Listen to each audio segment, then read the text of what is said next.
नमस्कार दोस्तों, good morning from Varanasi और जय भोले बाबा की। महादेव महादेव महादेव महादेव। जय महादेव। काशते प्रकाशते। आज हम ले चलेंगे आपको वाराणसी के स्ट्रीट फूड टूर पे और हम घूमेंगे वाराणसी की गलियां और लुत्फ उठाएंगे यहाँ के मनमोहक घाटों के दृश्य का। तो हेडफोन लगा लीजिए, फुल स्क्रीन कर लीजिए और बने रहिए हमारे साथ, आनंद उठाइए ये last episode of Varanasi series.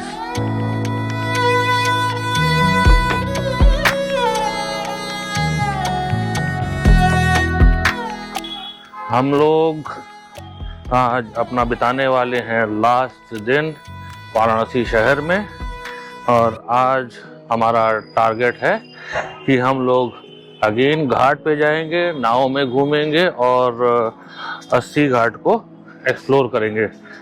दोपहर 3-4 बजे तक एक्सप्लोर करने के बाद निकल पड़ेंगे रेलवे स्टेशन की तरफ, क्योंकि अपनी ट्रेन है। तो चलिए चलते हैं और देखते हैं आज बनारस कैसा रूप दिखाता है हमको। और आज थोड़ा भीड़ भी कम है। सुबह हम निकले थे चाय पानी के लिए, तो हमने देखा कि भीड़ आज कंपैरेटिवली बहुत कम है। आज हमारे साथ एक फैमिली भी चल रही है, तो हम लोग जा रहे हैं उनके पास और पहले उनसे मिलते हैं। फिर हमारा प्लान ये है कि बोट करेंगे दशाश्वमेध या मणिकर्णिका घाट से और जाएंगे 80 घाट।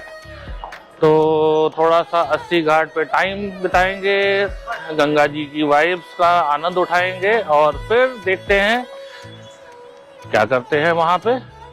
जो भी फेमस होगा खान पान जो भी, वो ट्राई करेंगे। और साथ में आज हमारी चुटंकी है, अब इसका हैप्पी बर्थडे है आज। Happy birthday. अभी हम रिक्शा में बैठ चुके हैं थोड़ा सा टाइम बचाने के लिए, ताकि जो हमारे मित्र साहब हैं उनसे हम थोड़ा जल्दी मिल लें। तो ये है नज़ारा सुबह सुबह का। ये है लक्सा रोड, जो कि आती पता नहीं किधर से है, बट जाती सीधे सीधे दशाश्वमेध घाट की तरफ है। और इधर आपको सामने दिखाई दे रहा होगा गोदौलिया चौराहा। गोदौलिया चौराहा से आप अगर सामने जाएंगे सीधे तो दशाश्वमेध घाट, और इधर से अगर बाएं मुड़ जाएंगे तो आपको मिलेगा काशी विश्वनाथ मंदिर। यहाँ पर देखिए भाई साहब, पूड़ी उड़ी की दुकानें हैं, मस्त लाइन लगी हुई है सुबह सुबह पूड़ी। और बनारस में इडली डोसा तो बम्पर मिलता है। इधर मलाइयों मिल रहा है, चाय बन रही है, लोग पैदल पैदल जा रहे हैं। तो इस रोड पे आपको नाना प्रकार की एक्टिविटीज मिल जाएंगी। ये गोदौलिया चौराहा पे बनता हुआ ये गोंडोला का प्लेटफॉर्म, यहाँ पे आप भविष्य में आ सकते हैं स्टेशन से सीधे। और हम घुस चुके हैं गली में अगेन चाय की दुकान। गली में थोड़ा सा भीड़ कम है, पैदल जाने वाले जा रहे हैं। और ये देखिए आपको गोंडोला का पिलर दिख रहा है। अभी यहाँ पे केबल का काम नहीं हो पाया है, बट काम बहुत स्पीड में चल रहा है। जैसा हमने स्टेशन के पास देखा कि ये पिलर प्लस केबलिंग हो करके ट्रायल भी हो चुका है। तो उम्मीद यही है कि अगले 6 महीने में फुल फ्लेजेड ट्रायल हो जाएगा, या फिर उद्घाटन भी हम देख सकते हैं। और इधर भाई गलियों में जाम लग चुका है। यहाँ पे जाम लगने की एक अच्छी चीज है कि जाम ज्यादा देर का नहीं होता है, कि मतलब स्टैंड स्टिल हो जाए, धीरे धीरे चलता रहता है और फिर खुल भी जाता है। बट गलियों में जाम ना लगे ऐसा हो नहीं सकता है यहाँ पर। अब चल रहे हैं रिक्शे से उतर के पैदल, क्योंकि आगे रिक्शा अलाउड नहीं है। यहाँ पे पत्थर लगा के रखे हुए हैं और हमको जाना है गेट नंबर 4 की तरफ। उसके आगे हमारे मित्र साहब जो हैं लक्ष्मी चाय वाला पे खड़े हुए हैं। भाई लोगों, बैताल फिर से आ गया है मेरे ऊपर और हम लोग निकल रहे हैं गेट नंबर 4 काशी विश्वनाथ मंदिर, जहाँ से हमने दर्शन किए थे। इस टाइम देखिए भीड़ कम हो गई है, मगर यहाँ द्वार पे तो भीड़ रहनी है। यहाँ का आलम देखिए, कितनी भीड़ है, इंसानों के चलने के लिए जगह नहीं बची है।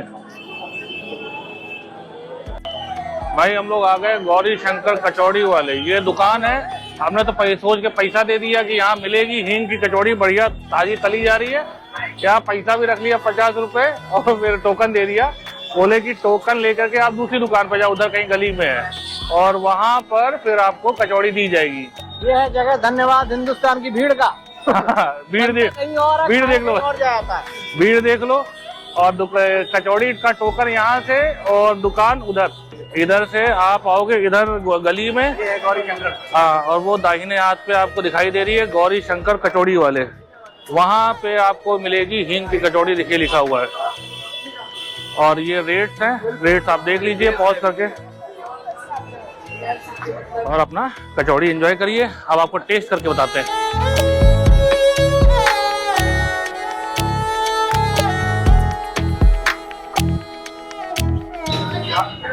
तो भैया बड़ी मशक्कत के बाद आ गई है हमारे हाथ में कचौड़ी, और कचौड़ी इन्होंने फोड़ करके इसमें मटर डाल के दी है, थोड़ा सा मूली घिसी हुई है और थोड़ी सी गाजर है, 1 पीस गाजर आई है। हींग का तगड़ा टेस्ट, हल्का सा मीठापन, ठीक है। ओवरऑल अल्टीमेट लग रही है। जैसा टेस्ट फ्लेवर बनारस में मिलता है उससे वैसा ही है, बट हींग का बहुत स्ट्रांग है टेस्ट है, जो कि बहुत अच्छा लग रहा है। और रेट पीछे रखा हुआ है, एक प्लेट 30 रुपए। और लोकेशन इसकी गेट नंबर 4 के पास में है, गोविंदपुरा मोड़। आइए हम आ गए हैं लक्ष्मी चाय वाले के पास। इतनी भीड़ में जैसे ही हमको मौका मिला, हमने फट से चाय का ऑर्डर दिया, और सामने भैया ब्रेड सेक रहे थे, हमने ब्रेड का भी ऑर्डर दे दिया। लक्ष्मी चाय वाले से चाय ले आए, भीड़ बहुत थी अंदर, वहां खड़े होने की हिम्मत नहीं थी, यहाँ थोड़ी सी जगह बना ली है अपने लिए। ये है चाय और इसका दाम है 15 रुपए, सही है, जो कि ओके है, मीठी है। और ये मिला है बन टोस्ट, बन टोस्ट जो है आपको 50 रुपए का है, अमूल मक्खन के साथ, सादा व्हाइट मक्खन के साथ, कैसे भी लेना चाहते हैं। 2 ब्रेड है बढ़िया से सेकी हुई, जैसा आपको दिखाया था, ऊपर से लगा दिया है मक्खन, सही है। और साइड में नमक भी दिया हुआ है, नमक, मसाला, नमक मसाला रखा हुआ है। बढ़िया क्रिस्पी ब्रेड है और टेस्टी होममेड मक्खन है। अब हम जा रहे हैं किसी भी घाट की तरफ जो हमारे नजदीक पड़ेगा, तो इसलिए गेट नंबर 4 के सामने से हम ले रहे हैं राइट, और राइट लेने के बाद जो भी घाट पड़ेगा वहां से हम बोट पकड़ के अपनी बोट यात्रा चालू करेंगे।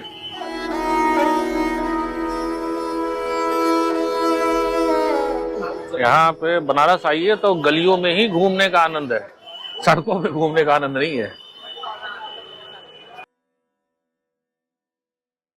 बनारस की असली आत्मा बसती है यहाँ की इन पतली पतली भूल भुलैया जैसी गलियों में। कहा जाता है कि काशी की गलियों में अगर आप खोए नहीं तो आपने काशी को देखा ही नहीं है। तो चलिए आज मैं, अंकिता, वैदिक और ऐशानी आपको ले चलते हैं बनारस की इन रहस्यमयी और खूबसूरत गलियों के सफर पर। भाई क्या बना रहे हो? अच्छा, वो जो मक्खन मलाई मिलती है, अच्छा, बड़ा बढ़िया। जैसे ही आप मेन सड़क का शोर छोड़कर इन गलियों में कदम रखते हैं, एक अलग ही दुनिया शुरू हो जाती है। हवा में जैसे अगरबत्ती की महक, दूर से आती शिव मंदिर की घंटियों की आवाज, और हर नुक्कड़ पर मिलती एक नई कहानी। गलियां इतनी पतली हैं कि कभी कभी 2 लोग एक साथ निकल भी नहीं पाते हैं, और बच्चों के साथ यहाँ चलना अपने आप में एक अलग टास्क है। वैदिक और ऐशानी का हाथ कसकर पकड़ना पड़ता है, क्योंकि यहाँ अचानक से कोई भी साइकिल, स्कूटर और गाय माता सामने आ सकती है। और बात जब बनारस की हो तो यहाँ का लोकल स्ट्रीट फूड हम कैसे भूल सकते हैं, जो अभी हमने आपको कुछ समय पहले दिखाया। इन गलियों की सबसे खास बात यह है कि यहाँ की वास्तुकला 200 से 300 साल पुराने घर हैं ये। इनकी लकड़ी की नक्काशी वाली खिड़कियां और 10 से 15 कदम पर एक एक छोटा सा प्राचीन शिवालय आपको देखने को मिल जाता है। यहाँ चलकर ऐसा लगता है जैसे वक्त ठहर सा गया है, हम पिछले कुछ समय में चले गए हैं। यहाँ हर इंसान अपनी धुन में मगन है और सबसे बड़ी बात, ये सभी गलियां घूम फिर कर आखिरकार आपको लेके जाती हैं सीधे गंगा माँ की तरफ। इन पतली गलियों से निकलकर जब आप अचानक किसी खुले घाट पर पहुंचते हैं और सामने विशाल गंगा माँ के दर्शन होते हैं तो शरीर की सारी थकान दूर हो जाती है।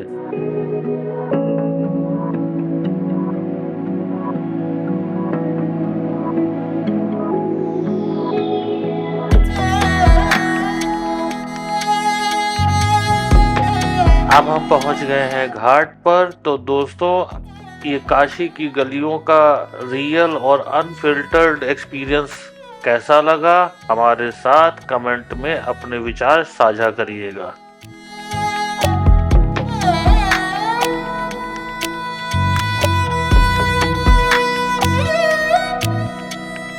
रोज भाई, आप यही प्रॉपर यही बनारस के ही हो? नहीं, हम लखनऊ। लखनऊ से आप आ रहे हो? चलिए, राजधानी से आप आ रहे हैं। लक्ष्मण राम जी के छोटे भाई के नाम से बसा हुआ नगर है आपका। अच्छा, लखनऊ। अच्छा, एक चीज बताइए, जैसे बुजुर्ग लोग हैं, जैसे हमारे बाप दादा हैं, वो लोग लखनऊ नहीं बोलते, वो नखलऊ बोलते हैं। नखला वो बोलचाल की भाषा में। अच्छा, बोल हिंदी तो साहित्य में हाँ। एक तत्सम शब्द होता है और एक तद्भव होता है। एक होता है लोक भाषा। लोक भाषा का मतलब होता है जिसमें व्याकरण का कोई नियम कानून नहीं चलता। वो दिन प्रतिदिन किसी शब्द का प्रयोग करने में 10 आदमी होते, 10 तरह से उसका प्रोनाउंसिएशन करते हैं, उच्चारण करते हैं। वो हमारे व्यवहार में आ जाता है। तो जैसे लखनऊ को नखलऊ बोलना गलत नहीं है। अच्छा, वो आपके मीनिंग की तरफ वो साउंडिंग कर रहे हैं। ग्रामेटिकली 100% अशुद्ध नहीं बोलना चाहिए। आप ये समझिए कि आप जिस जगह बैठे हैं पूरी दुनिया का एक केंद्र है। अच्छा, आप जिस जगह बैठे आप लोग बहुत ज्यादा भाग्यशाली हैं। काशी नगरी में आ रहे हैं, लेकिन बाहर के तौर पर अगर देख कर निकल जा रहे हैं तो आपने हीरे की जगह केवल मिट्टी ही हाथ में थामे, या आप सोच लीजिए।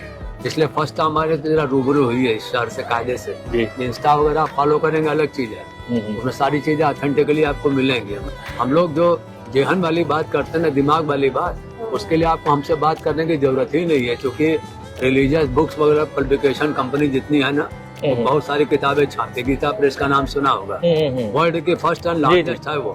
गीता प्रेस वाले जितने धार्मिक पुस्तकें छापते हैं ना, सारे जगहों के बारे में खोज विनोद करने के बाद जो भी चीज वो पब्लिश करते हैं, घर घर में लोग उसको रेस्पेक्ट देते हैं जी।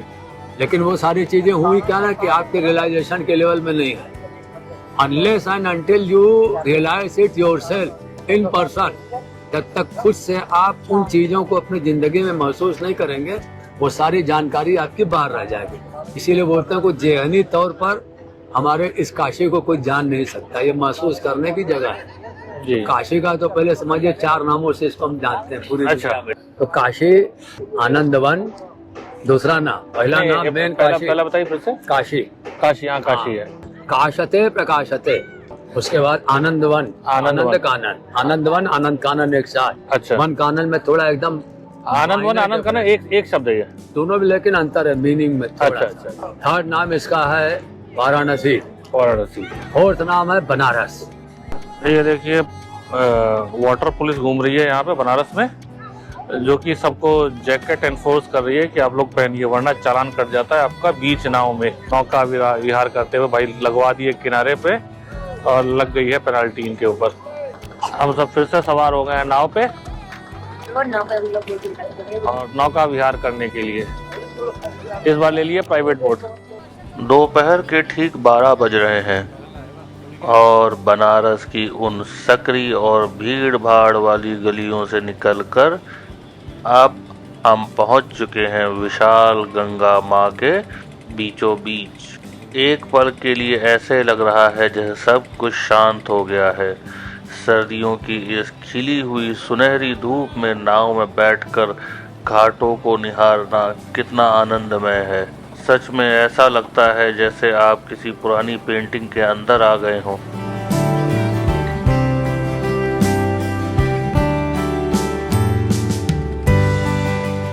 जैसे जैसे हमारी नाव आगे बढ़ रही है, बनारस के 84 घाटों का इतिहास एक एक करके हमारे सामने पन्नों की तरह खुलता जा रहा है।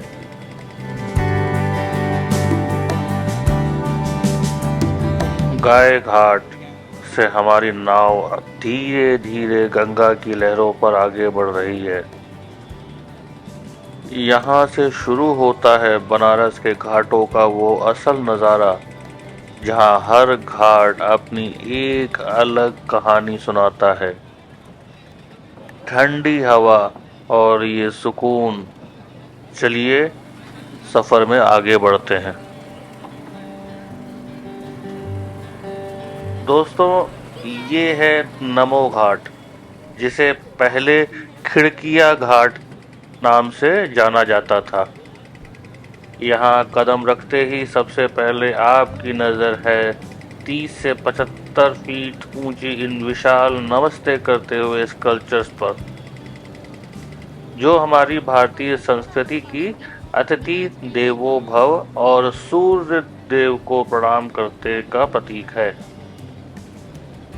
बनारस के बाकी घाटों के मुकाबले यह जगह खुली खुली और शांत है।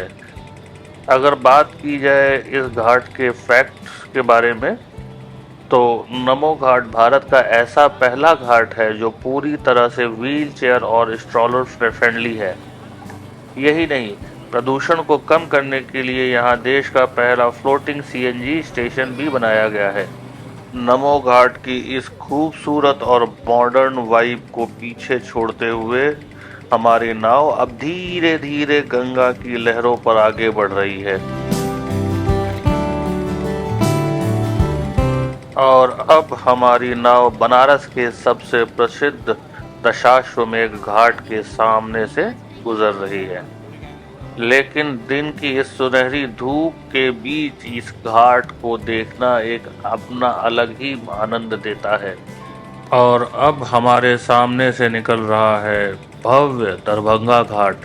सामने खड़ा यह विशाल ब्रजरमा पैलेस 18वीं सदी का है। नाव से देखने पर इसकी राजसी वास्तुकला और बलुआ पत्थर का काम इतना शानदार लगता है कि नजरें नहीं हट रही है। अब हमारी नाव चेत सिंह घाट के सामने से गुजर रही है। इसकी मुख्य पहचान यह किले जैसी ऊंची दीवार और बुर्ज है। ऐतिहासिक दृष्टि से यह घाट बहुत महत्वपूर्ण है, क्योंकि 1781 में यहीं पर बनारस के राजा चेत सिंह और ब्रिटिश गवर्नर वॉरेन हेस्टिंग्स के बीच युद्ध लड़ा गया था। सामने जैन घाट है। यह घाट 7वें जैन तीर्थंकर भगवान सुपार्श्वनाथ को समर्पित है और यहीं पर उनका एक प्रमुख मंदिर भी स्थित है। अब हमारी नाव 80 घाट पर आ गई है और हम यहाँ उतर भी गए हैं। 80 घाट पर वैसे तो बहुत कुछ है देखने के लिए, लेकिन हम ट्रेन के लिए लेट हो रहे हैं ना, तो इसलिए रुकने का समय नहीं है। तो चलिए फटाफट एक ऑटो पकड़ते हैं और सीधा सामान उठा के भागते हैं रेलवे स्टेशन की तरफ। शहरों से गाँव, यादों का रास्ता हर मंजिल लगे अपनी से